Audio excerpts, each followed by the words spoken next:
Hello मेरे प्यारे छात्रों, आपका स्वागत है आपके अपने चैनल ट्री की शिक्षा पे। छात्रों, आज के इस वीडियो में मैं अपने मटेरियल से आपको पढ़ाने वाला हूं। ये मेरा मटेरियल है अपने संस्था का, ठीक है। इसमें मैं आपको कोशिका चैप्टर पढ़ाने वाला हूं। कोशिका चैप्टर से जितने भी जुड़े हुए ऑब्जेक्टिव प्रश्न परीक्षा में पूछे जाते हैं, चाहे किसी भी कम्पिटिटिव एग्ज़ाम में हो या 9th क्लास में हो या फिर किसी भी क्लास में या 11th क्लास में हो, तो आप लोग जो है इस चैप्टर को पढ़ेंगे तो उसके बाद आपसे एक भी प्रश्न गलती नहीं होगा और साथ ही साथ आपके नॉलेज के लिए बहुत ही महत्वपूर्ण है। तो आप लोग इस वीडियो को अंत तक देखिए। तो चलिए इस वीडियो को शुरू करते हैं। तो साथियों, सबसे पहले आप देखिए, पहला पॉइंट है जीव शरीर की सबसे छोटी, यानी जीव शरीर की सबसे छोटी रचनात्मक एवं क्रियात्मक आनुवंशिक इकाई को कोशिका कहते हैं, ठीक है। कोशिका जो होता है इसको इंग्लिश में सेल कहते हैं। क्या कहते हैं? सेल। यानी हमारे शरीर की जो सबसे छोटी इकाई होती है उसे ही कोशिका कहते हैं। यानी शरीर जो बना हुआ है वह अरबों खरबों कोशिका से बना हुआ है, ठीक है। अब देखिए दूसरा पॉइंट समझते हैं। सारे ऑब्जेक्टिव पॉइंट मैं इस चैप्टर में कवर करूंगा, तो आप लोग को जो है निश्चित रूप से इसे देखना चाहिए। कोशिका की खोज अंग्रेज वैज्ञानिक रॉबर्ट हुक ने 1665 ईस्वी में किया था। तो कोशिका की खोज अगर पूछा जाए किसने किया था, तो रॉबर्ट हुक ने। कब किया था? तो 1665 ईस्वी में, ठीक है। नेक्स्ट पॉइंट है, कोशिका के अध्ययन के विज्ञान को क्या कहते हैं? तो साइटोलॉजी कहते हैं। हिंदी में कोशिका विज्ञान कहते हैं, पर इंग्लिश में क्या कहते हैं? साइटोलॉजी। और आपसे एग्जाम में यही पॉइंट पूछा जाता है कि कोशिका के अध्ययन को क्या कहते हैं? तो साइटोलॉजी कहते हैं। नेक्स्ट पॉइंट है कि जीवित कोशिका की खोज किसने की थी? देखिए, सबसे पहले रॉबर्ट हुक ने 1665 ईस्वी में जो कोशिका की खोज की थी, उन्होंने सबसे पहले मधुमक्खी के छत्ते नुमा इस तरह से उन्होंने एक रचना देखा था जिसका नाम उन्होंने सेल दिया था, ठीक है। लेकिन वो कोशिका मृत थी। बाद में ल्यूवेनहॉक नामक वैज्ञानिक जो थे, इन्होंने 1674 ईस्वी में जीवाणु का खोज किया। तो इस तरह से क्वेश्चन पूछा जाए, अगर जीवाणु का खोज किसने किया? ल्यूवेनहॉक ने। और ल्यूवेनहॉक जो जीवाणु का खोज किया था उसकी कोशिकाएं जीवित थी, इसीलिए जीवित कोशिका के खोज का श्रेय दिया जाता है किनको? तो ल्यूवेनहॉक को। कब किए थे इन्होंने? 1674 ईस्वी में। नेक्स्ट पॉइंट की तरफ आगे बढ़ते हैं।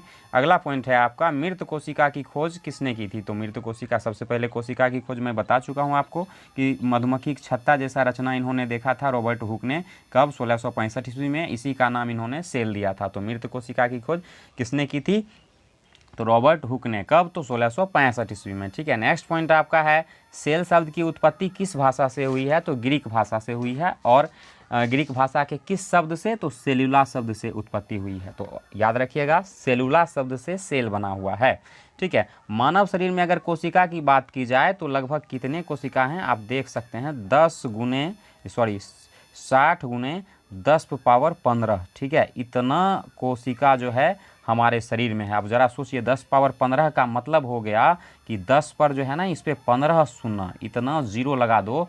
आप 15 जीरो लगाओगे, इतना सारा जीरो जो होगा, इससे 60 को गुना करोगे तो उतनी ज़्यादा कोशिका हमारे शरीर में होती है। प्रत्येक दिन कोशिका मृत होती है और प्रत्येक दिन नई कोशिका भी बनती है, ठीक है।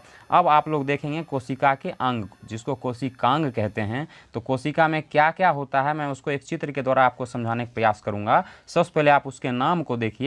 तो पहला है कोशिका भित्ति, ठीक है। फिर है कोशिका झिल्ली, फिर तारककाय, फिर राइबोसोम, फिर माइटोकॉन्ड्रिया, फिर गोल्जी बॉडी, फिर लाइसोसोम, फिर लवक, फिर अंतःपरदर्वी जालिका और फिर केंद्रक। तो इस तरह से ये सब कोशिका के अंदर होता है, इसीलिए इन सारे अंगों को जो है कोशिकांग भी कहते हैं। तो सबसे पहले हम लोग चित्र में आइए समझते हैं कि ये कोशिकांग क्या होता है। तो देखिए, सबसे पहले मैं यहाँ एक पादप कोशिका का चित्र दिखा रहा हूँ, उसके बाद आपको जो है जंतु कोशिका का भी चित्र दिखाऊंगा, आपको दोनों में समझेंगे, ठीक है। तो पादप कोशिका में देखिए, ये जो आप बाहर में लाइनिंग देख रहे हैं, बाहर में ये जो देख रहे हैं इस तरह से घिरा हुआ, इसको हम लोग कहते हैं, क्या कहते हैं? तो इसी को कहते हैं कोशिका भित्ति, ठीक है। जो बाहर से जो आवरण होता है वो कोशिका भित्ति होती है। कोशिका भित्ति में जस्ट जो अंदर से सटा हुआ आवरण होता है उसे कोशिका झिल्ली कहते हैं, ठीक है। तो याद रखिएगा, बाहरी जो आवरण है यह कोशिका भित्ति, उसमें जस्ट सटा हुआ आवरण जो है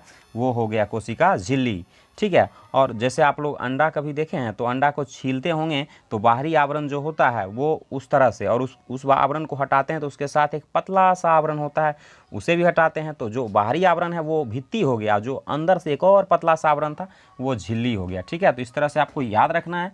और इसमें सारे नामों को आप देखिए। केंद्रक, सबसे पहले देखिए केंद्रक। केंद्रक जो होता है बीच में होता है और केंद्रक के अंतर्गत ही केंद्रिका होता है, उसी में केंद्रक द्रव होता है, ठीक है। तो इस तरह से याद रखेंगे आप लोग। और फिर माइटोकॉन्ड्रिया की बात करें तो यहाँ पे आप देखिए माइटोकॉन्ड्रिया भी हर एक सेल के अंदर माइटोकॉन्ड्रिया भी होता है, और माइटोकॉन्ड्रिया जो होता है वह ऑक्सीजन का वाहक होता है और वह ऊर्जा को संग्रहित करके रखता है। एटीपी के रूप में ऊर्जा वहाँ पे जमा रहती है। तो ये चित्र में आप देख सकते हैं, ये गोल्जी बॉडी हो गया, ठीक है। यहाँ पे आप देखिए, जूम कर दिया हूँ मैं, यहाँ पे ये गोल्जी बॉडी हो गया, ठीक है। तो इस तरह से, और फिर अगर चित्र की बात, ये देखिए यहाँ पे कोशिका भित्ति, फिर माइटोकॉन्ड्रिया, उसके बाद यहाँ पे आप देख सकते हैं, यहाँ पे आप देख सकते हैं ये जो बीच में गाढ़ा तरल भाग होता है, वो तरल भाग के रूप में जो होता है उसको कहते हैं हम लोग कोशिका द्रव, ठीक है। अब फिर ये हो गया गोल्जी बॉडी। तो इस तरह से ये सब को पादप कोशिका के भाग हैं। अब यहाँ मैं जंतु कोशिका भी आपको दिखाता हूँ। इस चित्र में आप लोग जंतु कोशिका को भी देखिए।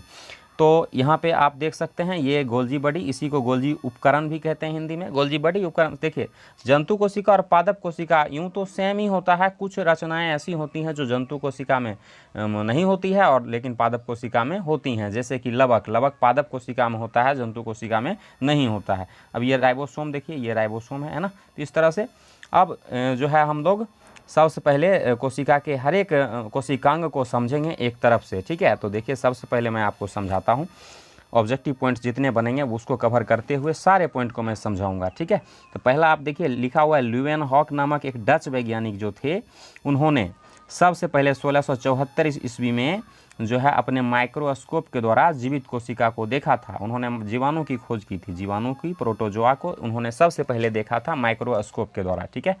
फिर केंद्रक का खोज जो है किसने किया था, तो कोशिका जो होती है, कोशिका के अंदर एक केंद्रक होता है, तो केंद्रक की खोज की थी रॉबर्ट ब्राउन ने।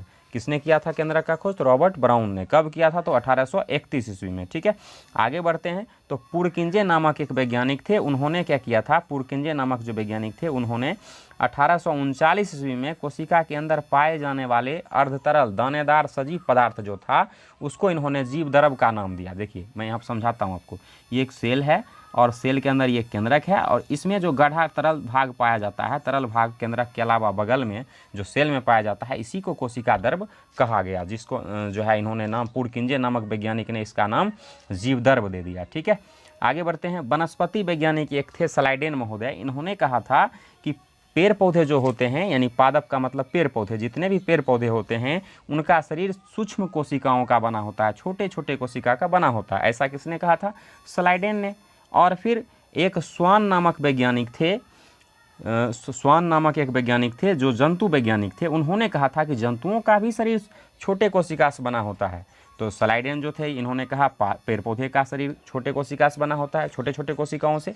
और फिर प्रसिद्ध वैज्ञानिक जो स्वान महोदय थे इन्होंने भी कहा कि जंतुओं का शरीर भी कोशिकाओं का बना होता है। इसीलिए इन्हीं दोनों वैज्ञानिक को कोशिका सिद्धांत का जनक कहा गया। तो क्वेश्चन अगर पूछा जाए कोशिका सिद्धांत के जनक किसे कहा जाता है, तो स्लाइडेन एवं स्वान को। तो देखिए स्लाइडेन एवं स्वान जो थे इन्होंने कोशिका सिद्धांत का प्रतिपादन किया था, ठीक है। आगे बढ़ते हैं, तो 1855 ईस्वी में एक विर्चो नामक वैज्ञानिक थे जिन्होंने बताया था कि नई कोशिका का निर्माण जो होता है वह पहले से मौजूद कोशिकाओं से ही होता है, ठीक है। अब फिर जो है मैक्स सुल्ज नामक एक वैज्ञानिक थे, इन्होंने कहा था कि कोशिका जो है प्रोटोप्लाज्म का एक पिंड होता है। कोशिका क्या होता है, प्रोटोप्लाज्म का एक पिंड होता है जिसमें एक केंद्रक होता है। इस कथन को प्रोटोप्लाज्म मतवाद भी कहा गया, ठीक है। तो दोस्तों आप लोग जो है इस वीडियो को देखते चलिए, और आपको अगर इसका पीडीएफ चाहिए तो पीडीएफ मैं आपको नीचे वीडियो के डिस्क्रिप्शन में लिंक दे दूंगा, वहां से आप चाहें तो पीडीएफ को डाउनलोड कर सकते हैं, ठीक है। तो आप लोग पहले वीडियो देख लीजिए, फिर उसके बाद पीडीएफ भी डाउनलोड कर लीजिएगा, इसको पढ़ लीजिएगा, या पीडीएफ को जाकर के स्कैन करा के रख लीजिएगा, एक बार पढ़िएगा फिर आपको अच्छे से आ जाएगा। मैं तो कहूँगा दोस्तों इसको आप लोग जो है ना फेयर कॉपी में नोट करते चलिए, फिर इस चैप्टर से एक भी क्वेश्चन किसी भी कॉम्पिटिटिव एग्जाम में भी नहीं छूटेगा। 9th 10th और 11th 12th कौन पूछता है, ठीक है। आगे बढ़ते हैं, 1884 ईस्वी में स्ट्रासबर्गर ने बताया था कि केंद्रक जो होता है ना वो पैतृक लक्षणों की वंशागति में भाग लेता है। तो हमारे शरीर में जो कोशिका होती हैं, कोशिका में जो केंद्रक होता है वो केंद्रक में ही डीएनए का संग्रह भी होता है, ठीक है। तो उसी के द्वारा जो है पैतृक लक्षण का जांच किया जाता है। आगे है, इलेक्ट्रॉन माइक्रोस्कोप का आविष्कार एमनॉल एवं ईरस्का दोनों वैज्ञानिक ने किया था। कब, तो 1931 ईस्वी में। इस पॉइंट को भी याद रखिएगा। फिर अगला पॉइंट की ओर चलते हैं। अगला पॉइंट है सबसे छोटी कोशिका किसकी होती है, तो सबसे छोटी कोशिका जो होती है प्लूरोनोमोनिया का होता है, ठीक है, जो मात्र 0.1 म्यू एम यानी कि 0.1 माइक्रोमीटर इतना सूक्ष्म होता है, ठीक है, बहुत ज़्यादा सूक्ष्म होता है। तो सबसे छोटी कोशिका की अगर बात की जाए प्लूरोमोनिया का, और सबसे बड़ी कोशिका की बात की जाए तो शुतुरमुर्ग के अंडे का होता है, जिसका आकार 170 इंटू 135 मिलीमीटर का होता है। तो ये बहुत बड़ी कोशिका। तो क्वेश्चन अगर आपसे पूछा जाए सबसे बड़ी कोशिका किसकी होती है, तो शुतुरमुर्ग के अंडे की, और सबसे छोटी कोशिका किसकी होती है, प्लूरोमोनिया की होती है, ठीक है। तो इस तरह से हो गया। अब दोस्तों आप लोग एक प्रश्न बताइए कि हमारे शरीर की सबसे बड़ी लंबी कोशिका कौन सी है। तो हमारे शरीर की सबसे लंबी कोशिका जो है या सबसे बड़ी कोशिका की बात की जाए तो तंत्रिका कोशिका है, जिसे न्यूरॉन भी कहते हैं, ठीक है। और एक क्वेश्चन और बताइएगा, शरीर में यानी मानव की सबसे छोटी कोशिका कौन सी होती है, ठीक है। तो मानव की सबसे छोटी कोशिका शुक्राणु की कोशिका होती है, ठीक है। तो इसे भी आप याद रखेंगे, ठीक है। आगे बढ़ते हैं हम लोग। तो केंद्रक को नियंत्रण कक्ष भी कहा जाता है। नियंत्रण कक्ष का मतलब होता है केंद्रक को मतलब कोशिका को नियंत्रण करने वाला। तो पूरे कोशिका को नियंत्रण करके रखता है केंद्रक, इसीलिए इसको नियंत्रण कक्ष भी कहा जाता है, ठीक है। आगे बढ़ते हैं। अब कोशिका में को जो है संख्या के आधार पे कोशिका को जो है जीव जो है दो प्रकार के होते हैं। एक तो होता है एक कोशिकीय जीव और होता है दूसरा बहुकोशिकीय जीव। यानी संख्या के आधार पर जो जीव होते हैं दुनिया में, उसमें या तो एक कोशिकीय जीव होगा या तो बहुकोशिकीय जीव होगा। जिस जीव का शरीर एक ही कोशिका का बना हुआ है वह एक कोशिकीय जीव, और जिस जीव का शरीर अनेक कोशिका का बना हुआ है बहुकोशिकीय जीव। जैसे देखिए दोस्तों, अमीबा हो गया, पैरामेशियम हो गया, ये सब बहुत सूक्ष्म जीव है और एक ही कोशिका का बना हुआ है, इसलिए ये सब एक कोशिकीय जीव है। लेकिन बहुकोशिकीय जैसे हम लोग हो गए जीव और बहुत सारे जंतु हैं, सब बहुकोशिकीय हो गया है ना। तो कोशिका का सामान्य तीन भागों में बांटा गया। कोशिका को सामान्य तौर पर तीन भागों में बांटा जाता है। एक तो कोशिका झिल्ली, एक कोशिका द्रव और एक केंद्रक। अब देखिए इसको समझते हैं। तो ये जैसे मान चलिए कोशिका है, मैंने एक कोशिका यहाँ पे सपोज दैट ये कोशिका है, और इसमें आप देखिए ये आपका केंद्रक है, ठीक है। बीच में ये केंद्रक है, और केंद्रक के चारों तरफ अगर आप देखेंगे ये भित्ति, ये बाहर से जो घिरा हुआ आवरण है ये कोशिका भित्ति हो गया। इसी में सटा हुआ आवरण अंदर से हो गया, ये आपका हो गया कोशिका झिल्ली, और फिर इसके बीच में जो गाढ़ा तरल द्रव भरा होता है जिसे कहते हैं कोशिका द्रव, ठीक है। आगे बढ़ते हैं। कोशिका द्रव एवं केंद्रक के सम्मिलित रूप को जीव द्रव या प्रोटोप्लाज्म भी कहा जाता है। अब देखिए ये कोशिका, इस तरह से ये कोशिका है और इसके अंदर केंद्रक होता है, केंद्रक के अंदर भी केंद्रिका होता है, ठीक है। और केंद्रिका और साथ ही साथ केंद्रक में भी केंद्रक द्रव होता है। तो केंद्रक द्रव और इसमें जो द्रव भरा हुआ है इसको कहते हैं कोशिका द्रव, और दोनों को सम्मिलित रूप से कहते हैं जीव द्रव, ठीक है। तो इस तरह से आगे अगर बढ़ते हैं हम, तो राइबोसोम में प्रोटीन का संश्लेषण होता है, इसलिए प्रोटीन की फैक्ट्री भी कहा जाता है। तो राइबोसोम को प्रोटीन का फैक्ट्री कहा जाता है। याद रखिएगा, बहुत इंपॉर्टेंट क्वेश्चन है कि प्रोटीन का फैक्ट्री किसे कहा जाता है, तो राइबोसोम को, क्योंकि प्रोटीन का संश्लेषण वहीं पे होता है। एक और इंपॉर्टेंट क्वेश्चन, लाइसोसोम को क्या कहा जाता है, तो इसे आत्महत्या की थैली कहा जाता है। लाइसोसोम को क्या कहा जाता है, आत्महत्या की थैली, क्योंकि यह एक छोटा कोशिकांग है, ठीक है। इसकी खोज किसने किया था, तो क्रिश्चियन डी डुबे ने किया था, ठीक है।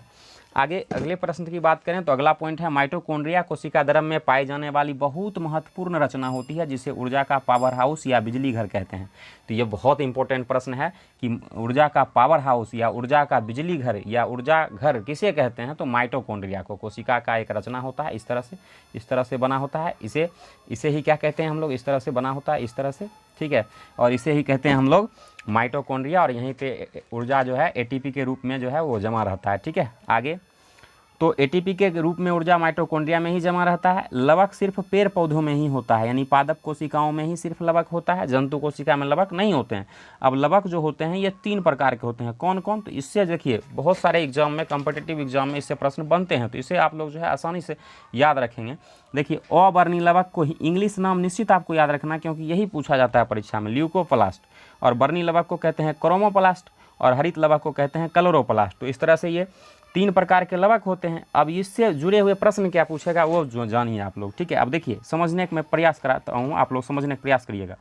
हरित लवक नाम ही हरित लवक, यानी कि जो हरा वाले भाग, पेड़ पौधा का जो हरा वाला भाग होता है उसमें ही होता है हरित लवक। तो बताइए आप लोग, कोई पेड़ पौधा है तो उसकी जो पत्तियाँ होती हैं वो कैसी होती हैं, तो हरी हरी होती हैं, है ना। तो पत्तियाँ जो है वो हरी हरी हो गई, और ये जो मान के लिए फूल हो गया, तो फूल जो हो गया तो ये फूल हो गया, ठीक है। इसी में फल भी होता है ना। ये जड़ हो गया आपका। तो ये अगर पौधा है और पौधा की जो पत्तियां हैं, पत्तियां हरी होती है, तो पत्तियों में पाया जाता है हरित लवक, ठीक है। और ये प्रकाश संश्लेषण में भी सहायक होता है, ठीक है। और भोजन को संग्रह में भी सहायक होता है। दूसरा आप देखिए लिखा हुआ है बर्नी लवक, नाम में है बर्नी, बर्ण मतलब होता है रंग, तो रंगीन भाग, जो फूल का रंगीन भाग होगा ना उसमें बर्नी लवक पाया जाता है, यानी फल पूरे पौधे का रंगीन भाग। रंगीन भाग क्या होता है, तो फूल होता है। फूल देखिएगा पेड़ पौधा का जो फूल होता है वो रंगीन होता है, और साथ ही साथ और क्या रंगीन होता है, तो बीज भी, उसके उसमें जो फल होता है फल भी रंगीन होता है, बीज भी रंगीन, तो जो भी रंगीन भाग है उसमें पाया जाता है बर्नी लवक। और एक है एक नंबर में अवर्णी लवक, तो अवर्णी लवक ऐसे भाग में पाया जाता है जो रंगहीन हो, अर्थात जिसमें कोई रंग नहीं हो। जैसे मान चलिए ये पौधा है तो इसके जो जड़ होंगे अंदर का, अब इसमें कोई रंग तो होगा नहीं, तो जो अवर्णी लवक है वो पेड़ पौधे के जड़ों में पाया जाता है। तो इस तरह से आप याद रखेंगे, यहाँ लिखा गया भी है कि अवर्णी लवक रंगहीन होता है जो पौधे की जड़ों में होता है, वर्णी लवक रंगीन होता है जो फूलों एवं बीज को अनेक प्रकार के रंग प्रदान करता है, और हरित लवक जो है वो हरा रंग का वर्णक होता है जो पत्तियों में मुख्य रूप से पाया जाता है और भोजन संश्लेषण में मदद करता है। डीएनए केंद्रक के अलावा माइटोकॉन्ड्रिया एवं हरित लवक में भी पाया जाता है। तो ये क्वेश्चन कई बार पूछता है कि डीएनए कहाँ कहाँ पाया जाता है, तो डीएनए जो है ये केंद्रक में तो पाया ही जाता है, इसके साथ साथ माइटोकॉन्ड्रिया और हरित लवक में भी डीएनए पाया जाता है। तो इस पॉइंट को भी आप लोग को याद रखना है। नेक्स्ट आगे बढ़ते हैं। तो पौधे की पत्तियों में पाए जाने वाले जो स्टोमेटा होता है, जो छिद्र होता है, पौधे की जो पत्तियाँ होती है ना, इस तरह से मैं एक चित्र बनाता हूँ, आप समझने का प्रयास करेंगे।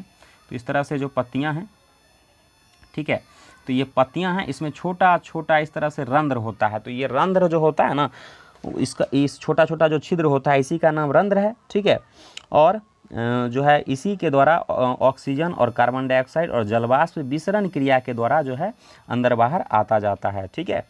अगला पॉइंट की बात करें तो आगे है आपका एक समन्व कोशिका के केंद्रक में महीन, लंबे तथा अत्यधिक कुंडलित धागे के रूप में जो रचना होती है उसे गुणसूत्र कहते हैं। यानी कि कोशिका जो होती है, कोशिका के अंदर केंद्रक होता है, केंद्रक के अंदर केंद्रिका होता है, और इसी में जो है इस तरह से धागे जैसी रचना होती है, इस तरह से उसे ही क्या कहते हैं, गुणसूत्र कहते हैं, ठीक है, गुणसूत्र या क्रोमोसोम, ठीक है। आगे बढ़ते हैं। प्रत्येक गुणसूत्र पर जीन पाए जाते हैं। प्रत्येक गुणसूत्र पर क्या पाए जाते हैं, जीन, ठीक है। जीन क्या होता है, तो जीन बहुत सूक्ष्मतम रचना होता है, ठीक है, जो गुणसूत्र में होता है। जीन आनुवंशिक गुणों को एक पीढ़ी से दूसरे पीढ़ी में ले जाने का कार्य करता है, यानी इस पीढ़ी से दूसरे पीढ़ी में जो गुण जाता है वो जीन के माध्यम से जाता है, ठीक है। आगे डीएनए के क्रियात्मक खंड को जीन कहते हैं। जीन किसे कहते हैं, तो डीएनए के क्रियात्मक खंड को, यानी डीएनए के जो छोटे छोटे टुकड़े होते हैं, इस तरह से डीएनए बना होता है, ठीक है, इस तरह से इस तरह से इस तरह से। देखिए इसमें चित्र बनाने में नहीं हो पा रहा है हाथ से, पर इस तरह से होता है, और इसी के क्रियात्मक खंड को कहते हैं जीन, ठीक है। आगे आपका हो गया, प्रत्येक मनुष्य में 23 जोड़ा जो है गुणसूत्र पाया जाता है, ठीक है। गुणसूत्र के 3 भाग होते हैं। पहला भाग का नाम है पेलिकल, दूसरा का नाम मैट्रिक्स, तीसरा का नाम है अर्ध गुणसूत्र अर्थात क्रोमेटिड्स। तो इस तरह से अब गोल्जी बॉडी को कोशिका के अणुओं को यातायात प्रबंधक भी कहते हैं। तो क्वेश्चन आपसे एक पूछता है ऑब्जेक्टिव कि गोल्जी बॉडी को क्या कहते हैं, तो यातायात प्रबंधक, यानी यातायात प्रबंधक किसे कहा जाता है, तो गोल्जी बॉडी को कहा जाता है। नेक्स्ट पॉइंट है, कोशिका के अंदर सूचना का प्रवाह कौन करता है, तो आरएनए करता है। आरएनए यानी राइबोज न्यूक्लिक एसिड, ठीक है। तो इस तरह से आरएनए जो है सूचना का प्रवाह करता है। अब कुछ जीवों के नाम दिए गए हैं जो महत्वपूर्ण जीव हैं, उनमें कितने गुणसूत्र पाए जाते हैं उसको आप लोग जो है यहाँ पे देखेंगे। तो मनुष्य में सबसे पहले गुणसूत्र की बात की जाए तो इसमें 23 जोड़ा गुणसूत्र होता है। जोड़ा का मतलब होता है 2, तो एक जोड़ा में 2, 23 जोड़ा में कितना हुआ, तो 46। तो अगर क्वेश्चन परीक्षा में रहेगा कि मनुष्य में कितने जोड़ा गुणसूत्र पाया जाता है, तब कहेंगे 23 जोड़ा, लेकिन अगर कहेगा कितनी संख्या में, डायरेक्ट रहेगा कितने गुणसूत्र पाए जाते हैं, तो 46। ऑप्शन के आधार पर आप लोग करिएगा, ठीक है। अब जो है हम लोग नेक्स्ट पेज की तरफ चलते हैं। तो अगला पेज में है हमारा कुछ और जीवों के नाम दिए गए हैं जो महत्वपूर्ण जीव हैं, जिनसे प्रश्न पूछे जाते हैं। मैंने सिर्फ उसी को सेलेक्ट किया है, तो आप लोग जो है इसको भी नोट डाउन कर लेंगे, ठीक है।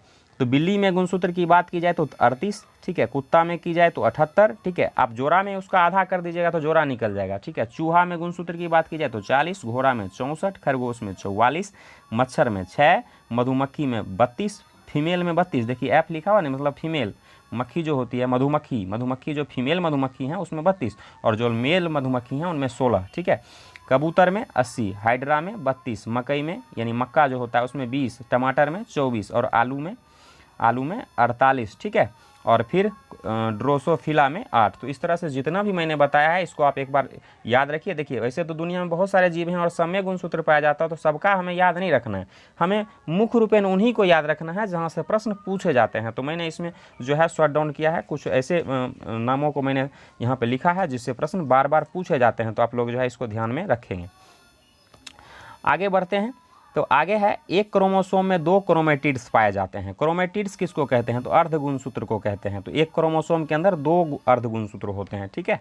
परासरण द्वारा पौधे अपने मूल रोम से जल का अवशोषण करते हैं। जीवों में गैस का आदान प्रदान विसरण द्वारा होता है। केंद्रिका के आधार पर कोशिका 2 प्रकार की होती है, ठीक है। तो केंद्रक के आधार पर कोशिका कितनी प्रकार की होती है? 2 प्रकार की। ये आपका इंपॉर्टेंट पॉइंट है, VVI पॉइंट है कि केंद्रक के आधार पर कोशिका कितनी प्रकार की होती है? 2 प्रकार की। कौन कौन? तो प्रोकैरियोटिक और यूकैरियोटिक। अब इसको समझते हैं ये दोनों क्या होता है। तो देखिए, एक होता है प्रोकैरियोटिक सेल, तो 2 प्रकार के होते हैं, एक प्रोकैरियोटिक सेल और एक यूकैरियोटिक सेल। इस तरह से यूकैरियोटिक, तो मैं छोटा नाम लिखता हूँ PRO, प्रो, समझ जाइए, प्रोकैरियोटिक और यूकैरियोटिक। तो प्रोकैरियोटिक जो होता है, प्रो का मतलब प्राचीन, जिसमें प्राचीन केंद्रक हो, अर्थात केंद्रक जिसमें विकसित नहीं हो वो प्रोकैरियोटिक, और जिसमें केंद्रक विकसित हो। देखिए यू का मतलब होता है वास्तविक, तो जिसमें वास्तविक केंद्रक जिसमें विकसित हो, वास्तविक केंद्रक हो, वो होगा यूकैरियोटिक, और जो प्राचीन केंद्रक वाला जीव होगा वो होगा प्रोकैरियोटिक। तो देखिए प्रोकैरियोटिक कोशिका में केंद्रक झिल्ली तथा वास्तविक केंद्रक नहीं होता है, ठीक है। अभी तुरंत हमने बताया कि प्रोकैरियोटिक जो होता है उसमें वास्तविक केंद्रक नहीं होता है, इसमें वास्तविक केंद्रक नहीं होता है। लेकिन यूकैरियोटिक में केंद्रक जो होता है वह पूर्ण रूपेण विकसित होता है, ठीक है। आगे बढ़ते हैं। यूकैरियोटिक कोशिका सामान्यतः सभी जंतु में पाए जाते हैं। यूकैरियोटिक कोशिका जो होते हैं सामान्यतः जितने जंतु हैं उस सब में पाए जाते हैं, क्योंकि हम लोगों के शरीर में भी कौन सी कोशिका होगी? यूकैरियोटिक ही होगी, क्योंकि केंद्रक है हमारे कोशिका के सेल में, हमारे सेल में केंद्रक होता है ना, तो जिसमें भी केंद्रक होता है वास्तविक केंद्रक, उस सारे जीवों में क्या होगा? तो यूकैरियोटिक कोशिका। तारक काय केवल जंतु कोशिका में पाया जाता है। एक बात इसको याद रखना है, तारक काय, देखिए 2 बातें आपको याद रखना है। एक तो तारक काय सिर्फ और सिर्फ जंतु कोशिका में, पादप कोशिका में नहीं, और एक लवक जो है सिर्फ पादप कोशिका में, जंतु कोशिका में नहीं, ठीक है। आगे, पौधों में गैसों का आदान प्रदान विसरण क्रिया के द्वारा होता है। जंतु कोशिका के अंदर सबसे बाहरी घेरे जो होते हैं उसको कोशिका झिल्ली कहते हैं। पादप कोशिका में बड़ी रसधानी पाई जाती है। कोशिका भित्ति पारगम्य होती है, ठीक है। तो छोटे छोटे पॉइंट दिए गए हैं, नोट करते चलेंगे। कोशिका द्रव में पाए जाने वाले अनियमित नालिकाओं के जाले को अंतःप्रद्रवी जालिका कहते हैं। केंद्रक में पाए जाने वाले गाढ़े द्रव को केंद्रक द्रव कहते हैं। जीवाणु कोशिका में केंद्रक झिल्ली नहीं पाई जाती है, इस बात को याद रखिएगा, जीवाणु कोशिका में केंद्रक झिल्ली नहीं पाई जाती है। कोशिका झिल्ली से सेलुलोज की बनी होती है, यानी कोशिका झिल्ली जो होती है वह किसकी बनी होती है? तो सेलुलोज की। ये भी ऑब्जेक्टिव पॉइंट बनता है। अगला पॉइंट है, कोशिका विभाजन के बारे में सर्वप्रथम बताया था किसने? तो देखिए कोशिका जो होता है ना हमारे शरीर में, उसका विभाजन भी होते रहता है, बंटवारा होते रहता है, ठीक है। मातृ कोशिका से नए नए संतति कोशिका बनते हैं। तो यहाँ पे देखिए कोशिका विभाजन के बारे में सबसे पहले 1855 ईस्वी में जर्मनी के वैज्ञानिक थे, उनका नाम था रुडॉल्फ विर्चो। इन्होंने सबसे पहले बताया था कोशिका विभाजन 3 प्रकार से होता है, ठीक है। पहला विभाजन जो है असूत्री विभाजन, दूसरा समसूत्री विभाजन, तीसरा अर्धसूत्री विभाजन। अब इसको समझिए ये क्या होता है। हमारे शरीर में जो विभाजन होता है ना कोशिका का, तो कोशिका विभाजन जो है ये 3 तरीके का होता है। एक तो असूत्री विभाजन, दूसरा समसूत्री विभाजन और तीसरा अर्धसूत्री विभाजन। अब असूत्री विभाजन क्या होता है? तो यह केवल एक कोशिकीय जीव जैसे कि जीवाणु, नीलहरित शैवाल, ईस्ट, अमीबा इत्यादि में होता है। तो आपको याद रखना है विशेष करके कि असूत्री विभाजन किन में होता है? तो जो जीवाणु हो गए, नीलहरित शैवाल हो गए, ईस्ट हो गए, अमीबा हो गए, यानी जो सूक्ष्म जीव हैं उनमें असूत्री विभाजन होता है। जबकि समसूत्री किस में होता है? तो समसूत्री विभाजन जो है यह विकसित जीवों में और कायिक एवं वर्धी कोशिका में होता है। यानी कि जो कायिक कोशिका कौन सा होता है? जैसे मान चलिए आप लोग हल्दी रोपते हैं, आलू रोपते हैं, इस सब के शरीर से ही नए पौधे उत्पन्न होते हैं, यानी उसी को काट कर आप लगाते हैं तो दूसरा पौधा उत्पन्न होता है। तो वो सब में समसूत्री विभाजन होता है। अर्धसूत्री विभाजन केवल जनन कोशिकाओं में होता है, यानी जिसमें भी जीव, जो भी जीव जनन के द्वारा जीवों को जन्म देते हैं, ठीक है, तो उन सारे जीवों में अर्धसूत्री विभाजन होता है। तो आपके पास तीनों बातें स्पष्ट हो गई कि असूत्री विभाजन हो गया जीवाणु, नीलहरित शैवाल, ईस्ट, अमीबा में, और समसूत्री विभाजन हो गया कायिक एवं वर्धी कोशिकाओं में, और अर्धसूत्री विभाजन हो गया आपको जनन कोशिकाओं में, ठीक है। अब है हरित लवक को कोशिका का रसोई घर भी कहा जाता है। हरित लवक जो होता है लवक 3 प्रकार का था ना, उसमें हरित लवक जो था उसको रसोई घर भी कहा जाता है। ठीक है, वीडियो कैसा लगा कमेंट में बताइए। ये वीडियो आपके लिए बहुत ही महत्वपूर्ण था। आपको जो है इस वीडियो का PDF डाउनलोड करना है और इसको जो है जाकर प्रिंट करा लेना है और इसको 1-2 बार पढ़ना है। किसी भी कॉम्पिटिटिव एग्जाम में आपका एक भी क्वेश्चन नहीं छूटेगा, ये मैं गारंटी लेता हूँ। आप लोग जो है पढ़िए इसको, और अगर इस चैनल पर नए हैं तो प्लीज़ चैनल को सब्सक्राइब कीजिए और अपने दोस्तों के पास शेयर कीजिए। मिलते हैं नए वीडियो में, तब तक के लिए धन्यवाद।